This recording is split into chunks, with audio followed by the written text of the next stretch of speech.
to another episode of Curious Mike. I'm here with Josh Kroenke, fellow Columbia Missourian. I appreciate you on the podcast, man. Absolutely, man. I know you don't do a lot of media, so I appreciate it. No, man, it's my pleasure to be here, especially like, as you said, with a fellow Columbia Missourian. Yes, we're a rare breed up here. We are a rare breed. Yeah, I want to start off a little bit with your childhood because I find it interesting. You know, growing up, your father was obviously already very wealthy. I don't know if it was to the point that it is now, but like you just being around you and how down to earth you are, I find that intriguing just on the way you came up. So talk a little bit about, you know, growing up, regular things like high school and things like that. Talk about your childhood. Well, yeah, I mean, and you know, as we affectionately say back home, Como, very well. And I was born and raised in Central Missouri, Columbia to be exact. And yeah, I mean, I do come from a background where I've been financially secure, very secure my entire life. But, you know, my parents, I think they did an unbelievable job of raising both my older sister and I to understand that, you know, to feel blessed in the position that we're in, but don't let it define you in any way. We're all humans and we're all kind of going through this experience in our own kind of different versions of how we're experiencing life. And but being from Columbia, I think it's a college town. There's a lot of really good people in there, and you know, the sport of basketball really is the thing that really kind of kept me grounded. You know, going through junior high and high school, and then playing at Mizzou. You know, you experience people from all walks of life, and so some of my best friends from a very early age, I understood didn't come from as fortunate of a background as myself. From a two-parent home, from a financially secure home. And so I understood at an early age how fortunate I was, and my parents didn't ever let me forget that. Yeah, I think about it all the time, like even raising kids of my own one day. Like people always talk about once you make money, you want to make money for your kids and all these things, but when you really think about it, I think about like, would I be here today if I had parents who were very stable? One of the things that pushed me to even be successful is the fact that I had, you know, my family, I have 7 siblings. My mom was a stay-at-home mom. You know, I wanted to make it so that they could be okay. So I just find that interesting when people just stay super down to earth, regardless of their circumstances. Yeah, and for me, there was also a motivation with the basketball part, to kind of forge my own identity. Right. You know, being in Columbia, and it is a college town, but it's a small town in certain ways. And so, you know, being around sports, I realized that I could forge my own identity in the shadow of kind of my father, my grandfather, my parents, and all the success that they've had. And so sports was a big impact on me. Do you feel like you had to become at an early age like a very good judge of character, even like just with friends that you would hang around, but you know, when it comes to dating or girls, like, is that something you felt like you had to develop pretty early on? Yeah, you know, I don't think I'm the sharpest tool in the shed when it comes to certain things, but you know, I think my EQ and reading people, I'm fairly decent at it. You know, I remember being in like 4th grade, and I just moved into a new house. And I remember overhearing someone in the lunch line saying they wanted to become my friend so they could come see my house, my parents' house.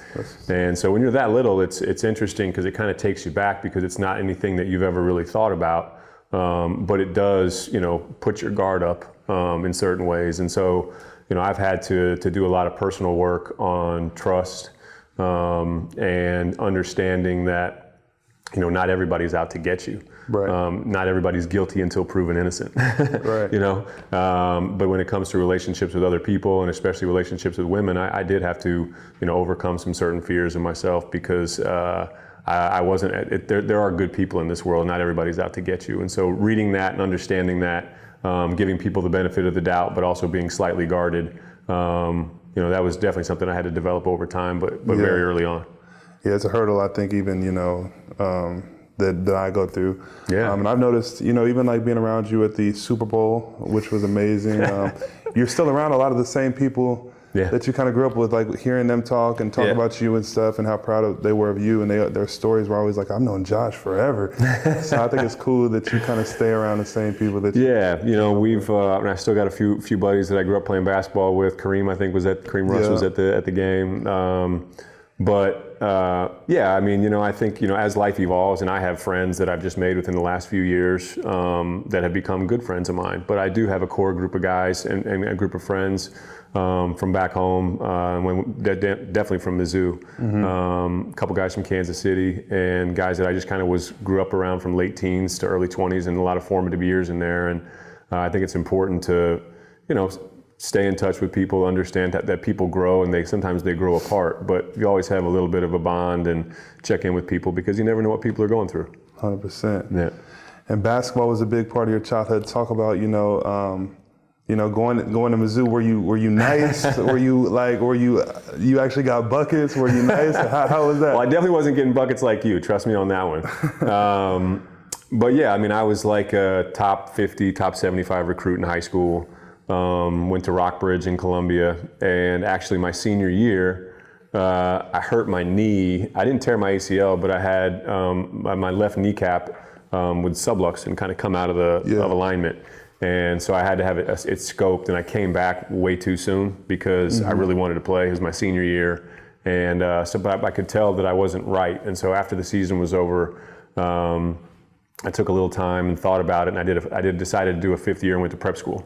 Okay. I didn't turn 18 until right when I graduated, so I was kind of a little bit young for my grade, even though it was still the correct position for me to be in. And so I did a post-grad year in New Hampshire, where I got stronger, got my knee healthy again, and really got my bounce back, and then came back to play at Mizzou in the fall of '99. And that was when there was a change in coaching, and we went, Quinn Snyder was hired. And so, Quinn, he's still coaching and having a great career coaching in the NBA today. And I learned so much from being around him and around the program. We had a little bit of success, and I started the first half of my junior and senior years, but there was always, more talented guys behind me. Who was on that team? I'm trying to think.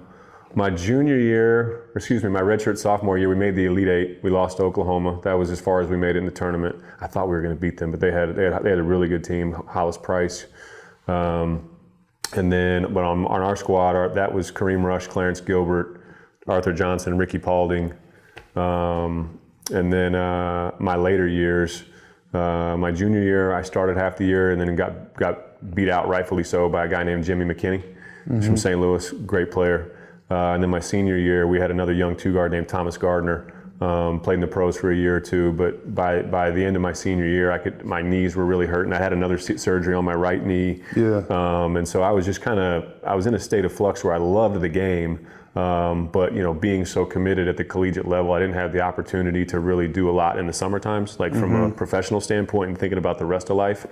And so I had a couple offers to play in Europe, but I passed them up and got into the real world, so to speak. And it's been fun. I did an internship right out of school with the NBA league office, and that was eye-opening on a lot of levels because it shows you how the league operates and how how big of a business it really is. When you're at the league level, you're not dealing at the team level. It's all business all the time. It was also very humbling because I was in the player programs department. And under Krista Chin, who I'm sure you know as well, she was at the league at the time, and Chris is a wonderful, wonderful person. And she taught me a lot while I was there. And our group was in charge of the rookie transition program. Okay, and so, out in New York, right? Yep, yep. And so the rookie transition program kind of is, for those that might not be familiar with it, is a kind of a crash course in how to be an adult. That's just how for better or worse. And I went from competing against all those guys about 3 months prior, and then now I was the one making copies and making sure everybody was on time. And I would see these guys and have to say hello, and they knew who I was because we competed against each other, but I was completely on the other side of it. And so it was very humbling right away. But you could see, the growth that really took place in myself over those few years in New York. I did the internship for about 6 months. Then I was unemployed for 2 months in New York, which was probably the most fun 2 months of my life. Unemployed. Yeah. But then after that, I worked for an investment bank called Lehman Brothers, They're no longer a firm anymore. They went under during the crash of 2000, late 2007, 8, 9. It was a great experience. I learned how to, look at certain deals from a financial perspective. Really taught me how to value. The backbone of kind of our family business outside of sports is real estate, commercial real estate. And so I was a commercial real estate underwriter in their finance group for a few years, and I learned so much. But I think it's as much as it's important to learn what you love to do, it's also important what you love not to do. Yeah. And so I knew that I really wanted to be more involved. If I was ever going to be involved in sports, be more involved at the team level. I thought I would find that much more rewarding. And from a family business overall perspective, I really learned how to look at a real estate deal from the other side of it, from the financial banking side as opposed to the development side. And I think that's helped me to this day, helped me understand kind of things that we're doing across our venues. When we're trying to redevelop something in or around our venues, our arenas with our teams. And then our shopping centers that we have around the country as well. So it was a great experience. I moved to Denver in 2007, started watching tape with the Nuggets coaches and never looked back. Real quick, did you hear what happened to me at the rookie transition camp in New York? Was this the one where you posted Adam Silver's number? Yeah. So, I mean, I didn't know that you knew what rookie transition even was, man. We're sitting there like, in the classroom learning about something. And they have this slideshow or whatever, and I just take a picture of the room on Snapchat or whatever. But his number is posted on the screen. On the screen. And I didn't even realize I posted it, but I look on my Snapchat 10 minutes later, and my sister replied to it and was like, you just put Adam Silver's number out there. So I look at the post, and it already had 1,000 screenshots. And then literally 10 minutes later, they put it on the screen in the classroom, and they were basically, I thought I was gonna get kicked out the league. Oh wow! It was a big deal, and I ended up having to get up on stage and apologize in front of everybody. They were the way they worded it though, they were yes, someone in this room leaked Adam Silver's number. They're gonna come up here and apologize. So everyone around the class is looking around, and I have to stand up, get up on the stage, and apologize. Did they tell you in advance they're gonna have you do it? They brought me in the back room with Adam Silver's and they were like, "What were you doing?" I was like, "It was an honest accident. I'm sorry. I can get up on stage and apologize if you guys want to." They were like, "Yeah, we're gonna have you do that." So it was a whole situation. But that's funny that you were out in New York for a few years. It was good. It was a good time, and I did see that. But it was crazy. But yeah, so you do the you go through college, you go through that internship and everything like that, and then you realize you want to be a part of the business world. When did you and your father and your family in general decide you wanted to start owning teams? For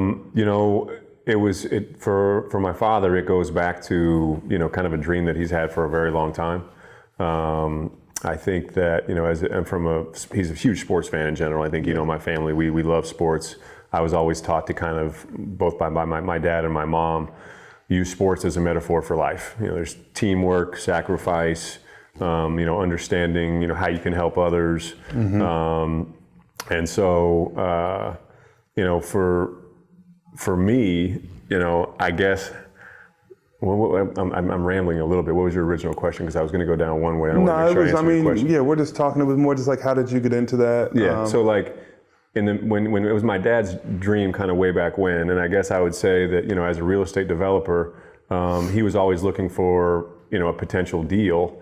And the first deal that ever kind of came around was when the NFL was expanding in 1993, 94 maybe, 92. And that was, the NFL was expanding, and they were going to award two new teams to two cities. And so St. Louis wanted to be on the ticket. And my dad partnered with some guys locally. They reached out to him, and unfortunately, it didn't result in an expansion franchise. But when that didn't work out, he helped position another group of people to come to St. Louis, and that resulted in the Rams moving. And then from there, it became really just a minority investment in an NFL team that morphed into, he was looking around for, like I said, as a real estate developer, potentially a deal that involved a stadium venue and teams as well. And he looked around. I think there was a few opportunities, and then all of a sudden the Denver deal presented itself. And so when you have a real estate developer that can make sense of a real estate deal that involves two sports teams, that was kind of how we what I say is we were a real estate family that kind of fell into sports due to our love with it, because that was the Avalanche, Nuggets, and at the time was called Pepsi Center, which is now Ball Arena. Right.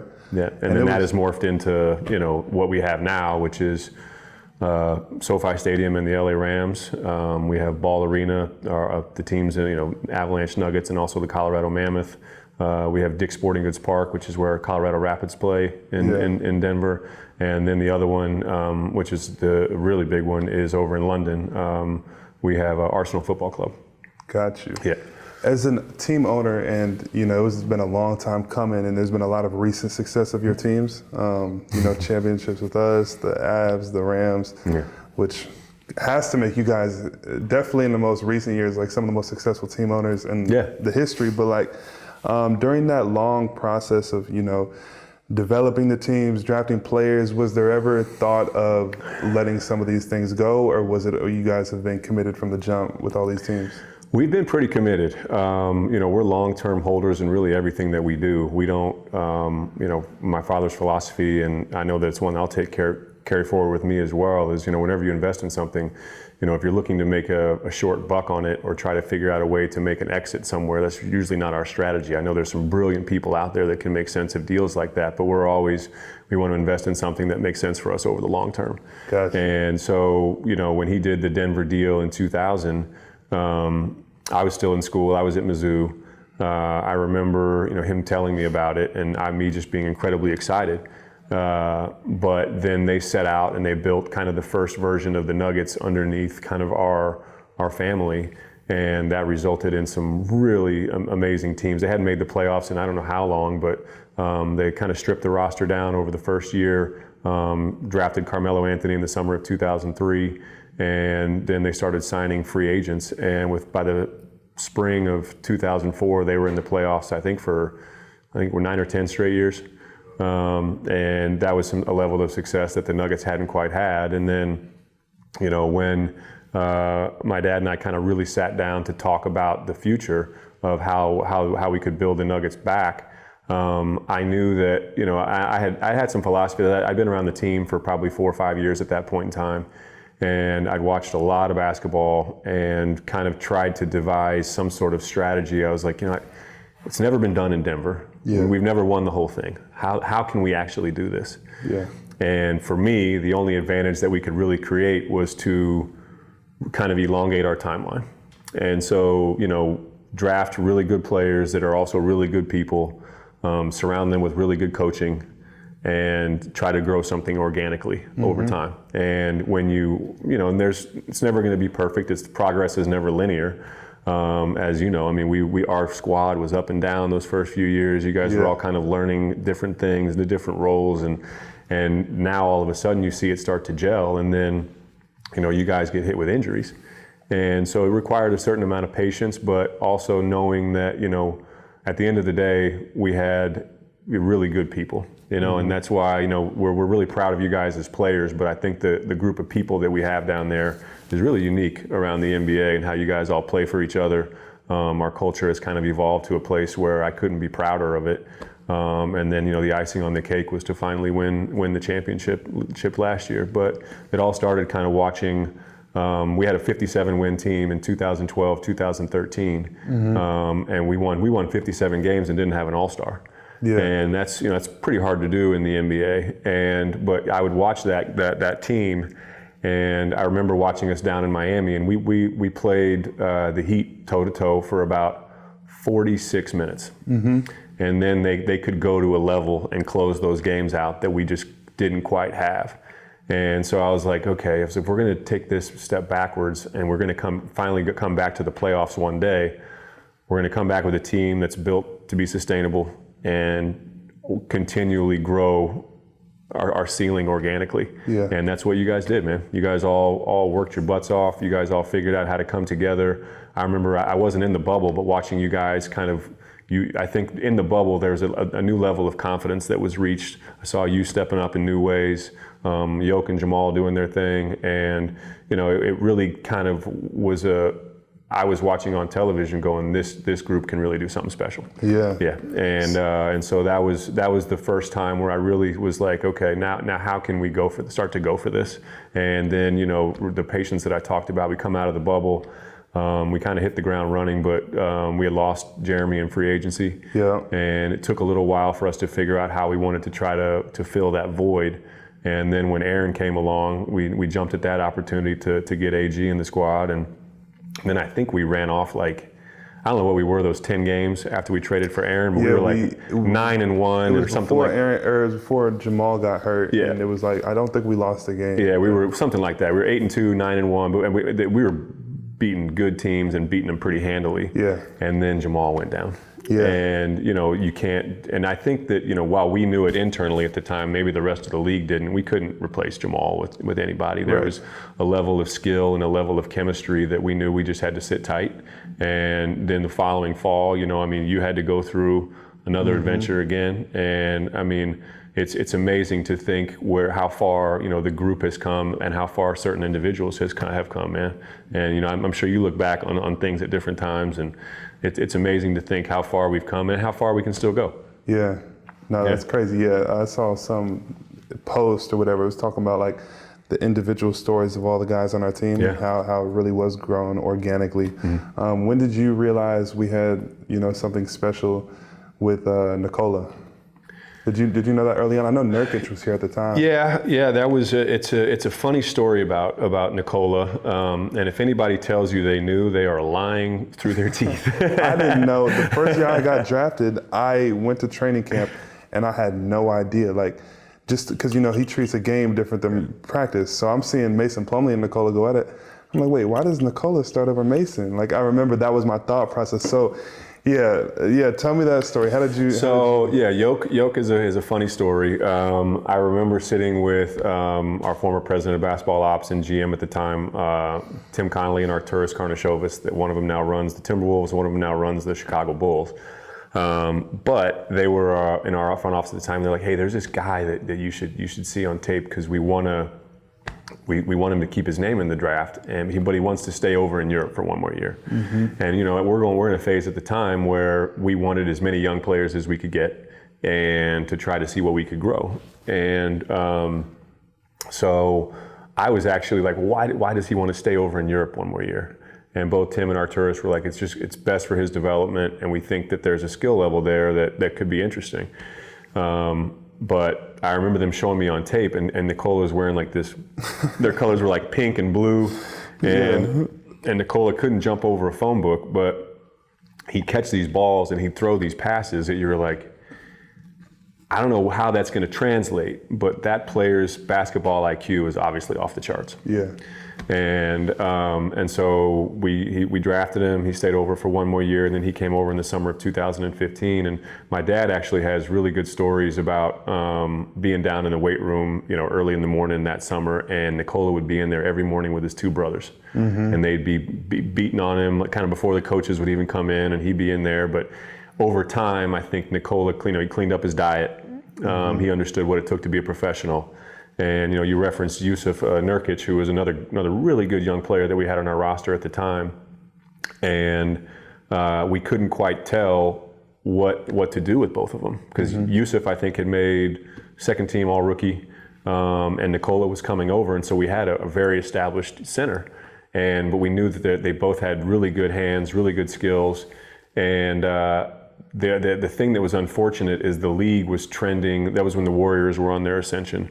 And the league was trending to this small ball, shooting everywhere, and even more extreme than it is now, almost. It was like everyone wanted to try to be the Warriors, almost overnight. Yeah. And you couldn't play Nikola and Yusuf together. Right. You had two 7-footers that were incredibly skilled and very unselfish guys, but trying to play them together, while it did present its advantages at certain points, it was tough. It was tough for them to cover whenever you got kind of almost four guards out there moving around in sync, and it's a tough defensive cover.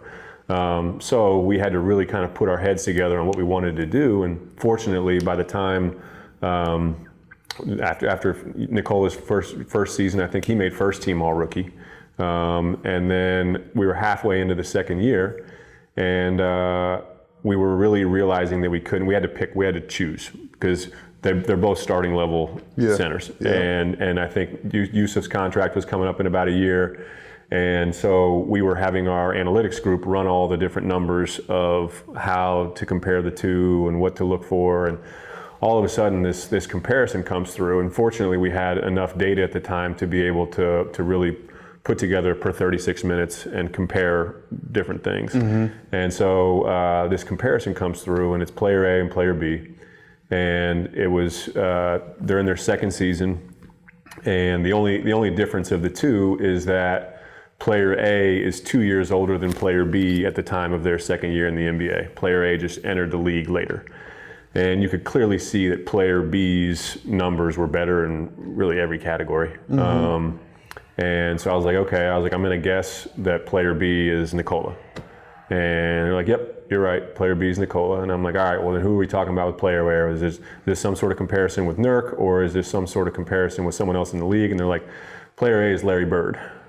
And I was like, oh. Like you looked at the per 36? Yeah. Wow. And so that was when I think all of us kind of looked at each other like, because sometimes when you talk to like a basketball purist even, and when you to your point, Nikola's his skill set and the way that he plays, the eye test, he doesn't jump out at you right away.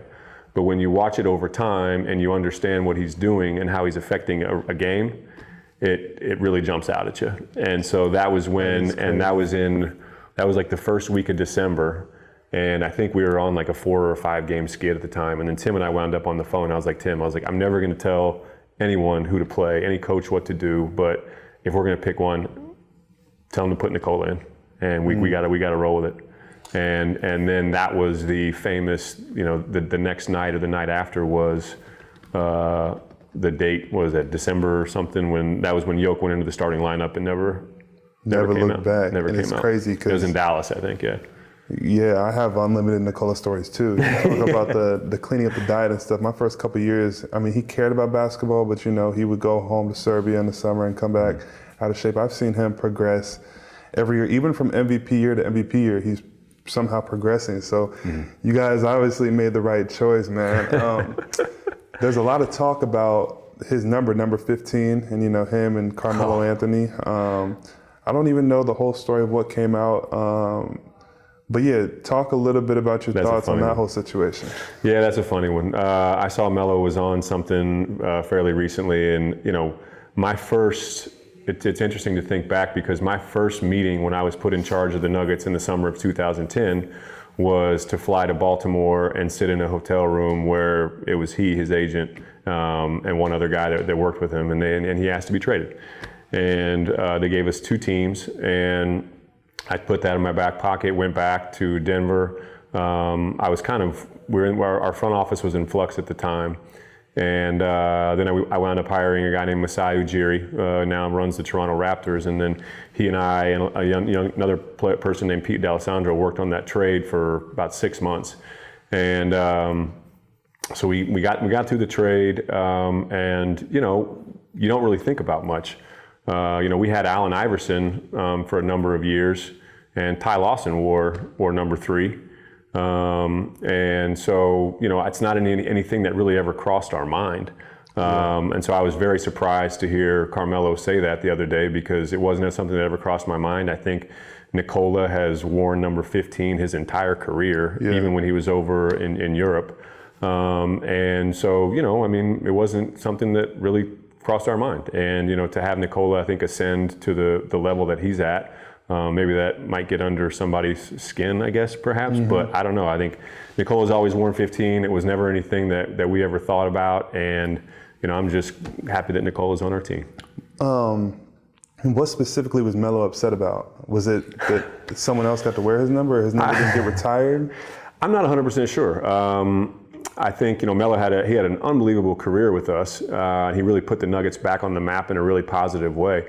I think that there was it's interesting when a player wants to be traded from a team, and that creates certain feelings. Yeah. And it took a while for our fan base in Denver to get over that as well. it was an interesting scenario because that whole saga really started the summer before, the summer of 2010. That was when LeBron had left left Cleveland to go to Miami.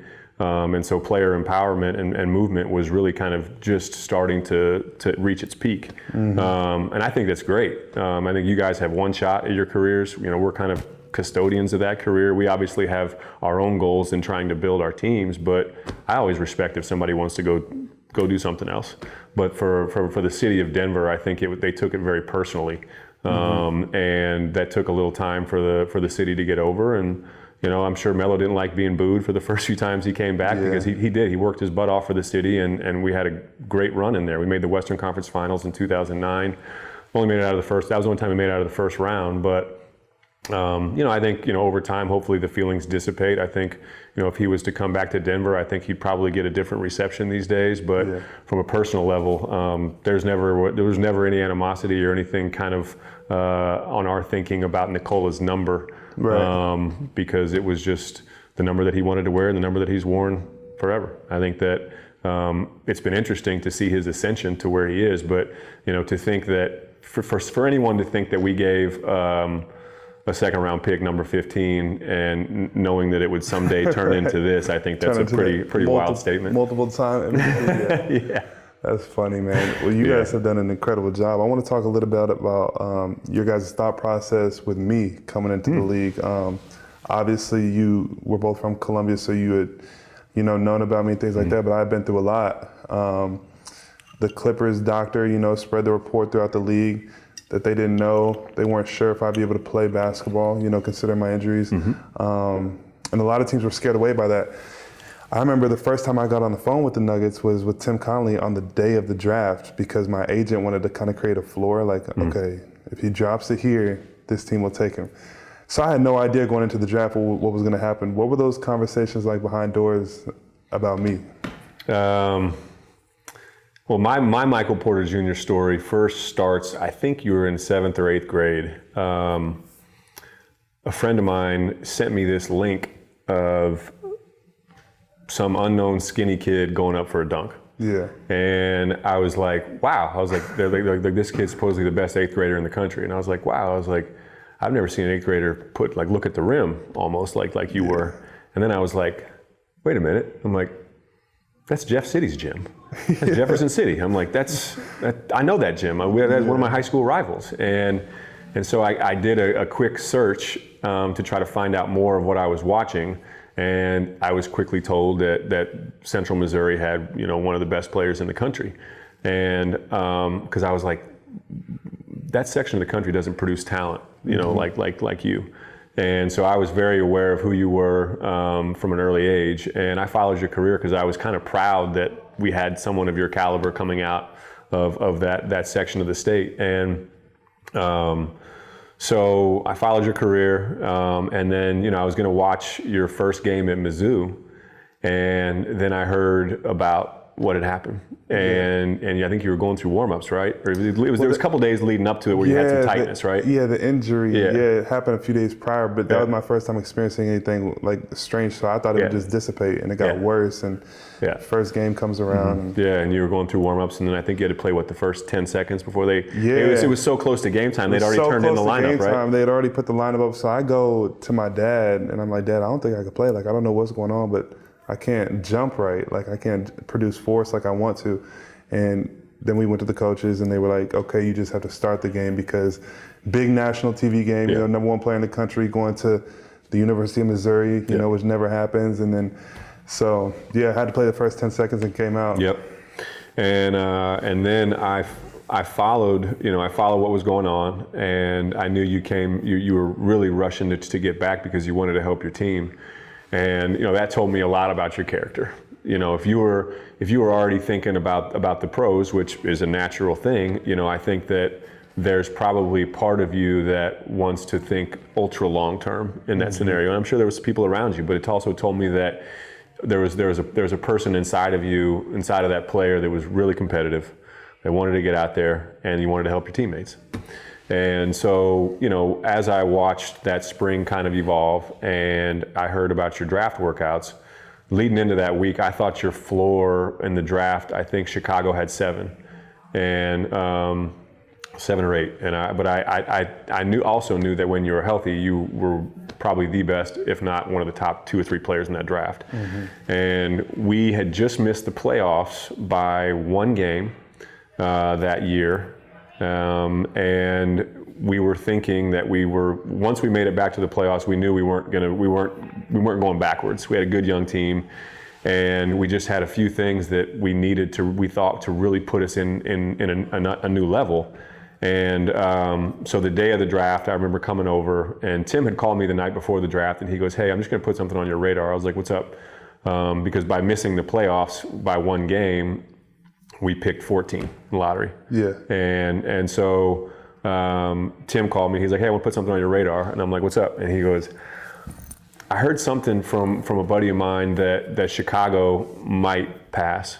And I'm like, "I thought you told me earlier today that was Michael's floor." And he goes, "I don't know." He goes, "I don't know what happened. I'm still trying to gather the information. I'll talk to you about it in the morning." And I said, "Okay." And so came in day of the draft, and Tim Arturis and I sit down, and they said that you may have had a spasm or something like at a workout, and it might have scared a few teams. And I was like, "Really?" I was like, "This is just, can we get more data on it? Is there any kind of," and they're like, "We're still trying to piece it together, but he could fall." And I was like, "What do you mean he could fall?" Yeah. And I was like, "Guys," that skill set does not grow on trees. I was like, "What do you mean he could fall?" And they're like, "Well, the teams could get scared of the back." And I said, "Okay." And so then I rang my dad, and he came down that afternoon, and then the 4 of us, Arturis, Tim, myself, my dad, and we pulled Coach Malone in as well. And we said, "Look, if he's there, we're going to take him." And we got all our doctors in, and it was a really great group experience because we all had to put our heads together from our own perspective. Tim and Arturis knew that they believed in your skill set and your talent, and then you had Coach Malone, who was understanding that this is something that was going to play out over multiple years. Yeah. Whereas a lot of coaches. And this is their job. Coaches have one responsibility. That's win the next game. To win, yeah. And so, you have to and then our perspective is even further. It's, how can we create the best talent over time? And so when your name was still there, it was a no-brainer for us. It might sound funny to some people, but I was really worried that you referenced a team that had 2 picks ahead of us, and I thought somebody might take a chance. Somebody's got to take a chance. Yeah. And I think they may have if it wasn't for their doctor that was doing the main analysis on me that day. And so our decision in the room that day, when we all kind of walked out after discussing the different concerns and thoughts from all of our own perspectives, was we'll never have a chance to draft another player like you, especially at that point in time with the group of players that we had, the skill set that you brought, and you could raise our ceiling immensely. But we knew it wasn't going to be right away. And so we had to, once we drafted you, we got you in.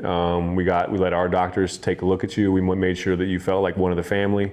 And we knew that there was going to be a long journey ahead. And I think you may have known, but you may, looking back, you maybe didn't even realize what you were going to have to go through. And so, you had another surgery. We sat you out that whole first year. We tried to make you feel like you were part of the group. Hopefully you did, even though you weren't getting to play.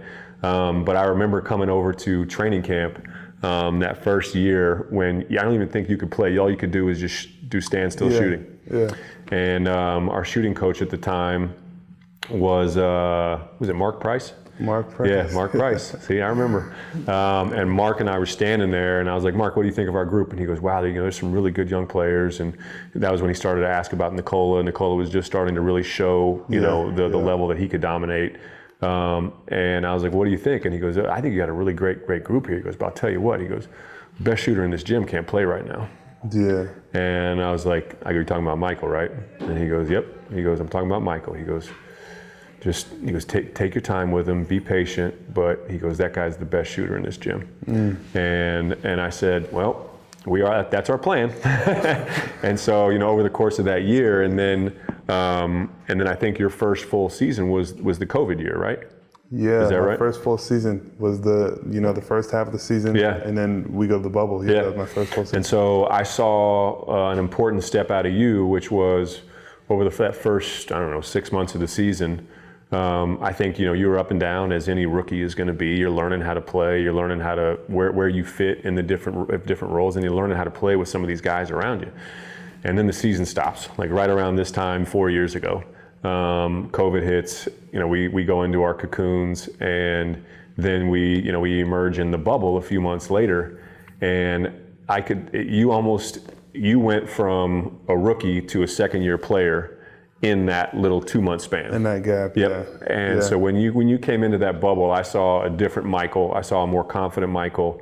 I saw one that knew how to fit within our team, but also when to really use your own skill set to drive us forward. And I remember you hitting some big shots in the bubble, and seeing our team really start to believe in each other. And I'm getting goosebumps thinking about it. That's crazy. But then you come out of that. It's kind of a very short off season. We lose Jeremy, we replace him with Aaron, and then Jamal gets hurt. And so I knew there was a special group in there, and then you have to wait almost 2 years, and that required a lot of patience on our end. And we never even remotely thought about veering off the path of the roster that we had. And now that we got everybody healthy, I could see that you guys last fall, there was a little bit of a period where, you kind of had to play your way into it again. Jamal had to play his way into it again, gain that confidence in your body. And then by March, I could tell we were locked in, and then we were just ready for the playoffs. And then it was like, okay, let's be healthy come April and see where the chips fall. And I was really proud of the way that you guys just immediately locked in. To go 16-4 against the NBA's best shot. It's not a lot of thing not something that a lot of people can say. Yeah. Well, man, I mean, man to man, like, I appreciate you guys so much taking the chance on me. And appreciate you, man. I remember I said at draft night, like, I was going to do whatever I could to be, one of the best draft picks that you guys could ever draft. And, still, I've been through a lot, but like you saw at Mizzou, like, giving up and giving into whatever injuries, that's not part of my DNA. But I'm so happy to be a Nugget, you know what I mean? Like, people ask me all the time, like about that whole draft situation. And I'm like, God does work in mysterious ways, because it's a blessing that somehow I fell to 14 to a team that was already winning. So I got to take my time and not rush back after the injury. And now we've just built this program, this championship level program, from really the ground up, with adding small pieces. And we got it continued rolling with the young guys we got now, Peyton, CB. I know Julian's not playing right now, but Julian, some of the guards we got. So it's pretty crazy. So, you go through all this stuff, the ups and downs as an owner, and then you win the championship. How fulfilling was that? I know you guys had already won the Rams championship, the Avs championship, but it probably felt a little bit different, being a basketball player yourself. Yeah, I mean, I think I'm kidding myself if I try to say that it didn't. But I think I'm most proud because, while the Rams had won a championship, 20 years ago in St. Louis, the Avs had won twice before in Denver, but not since 2001. The Nuggets had never won one. They'd never even been to the NBA Finals. Yeah. And so I got goosebumps walking around the arena just seeing the NBA Finals logo for the first time. But the process of going through it with the Rams, the Avalanche, and our in the middle of the Rams and the Avalanche winning in 2022, our Major League Lacrosse team won a championship as well. And Arsenal has been knocking on the door of a few things. We got a good young group. We grew pretty organically over there as well. So there's a formula to kind of what we try to do. But the NBA one was very special for my dad and I, mainly because it had never been done before. And to be frank, we had a lot of people telling us that we couldn't do it. Yeah. When I made some changes to the Nuggets coaching staff and we started to kind of go through our building process. Like I said, progress isn't linear, and so I would go down, be around the court during games at times, and I'd have people screaming at me, "What are you doing, you idiot? We just want to see a competitive team, and we can't believe your dad trusts you with all this and everything." Yeah. And so I heard it all, but you stay the course, you believe in kind of what you're doing, and so when you finally do reach the pinnacle of it all, and you realize that all those people that were doubting you are now supporting you, it's a great feeling. But it was also, I didn't realize how rewarding I would find it, as I'm walking down the street and someone grabs me and they're like, man, I've been a Nuggets fan since 1978. Like I can die happy now. Like, and like those little moments where you're like, wow, like you didn't realize how much this was going to really touch people. You get so locked in on trying to figure out a way to do it that you forget how many people that are along for the ride and really supporting you along the way. And I've watched the Game 5 50 times at this point. Where you just start to count down and it never gets old, man. And so the cool thing was though I knew on Monday afternoon that we won it on a Monday, and I knew on Monday afternoon I was like, if I wake up tomorrow, I'll either be a champion or we're not, and I'm still going to be the same person. Yeah. And if we lose tonight, we're going to go down to Miami and try and do it again. And if we win, I'll wake up a champion, but nothing's really going to change. And we'll figure out a way to go try to do it again. And so the perspective of having those other championships recently really kind of keeps you humble. You've really accomplished something great, but at the same time, when you do get that taste of success, I think as a competitor, we all want more. Yeah. And that's the cool thing that I really see about you guys is I think that even though you accomplish something for the first time in all of your careers, I see a collective focus starting to form here as we're coming down the stretch. And there's a lot of things that go into it. And at the end of the day, I think that people need to understand no matter how you build these teams and how you think you may have a chance, you need a little bit of luck involved. We need to have our health. We need to have our group together. And so you never know what could happen. But, I'm really proud of the group. I'm really proud of the focus. And, if we're healthy, I think we'll be a tough team to beat, which is, always the goal.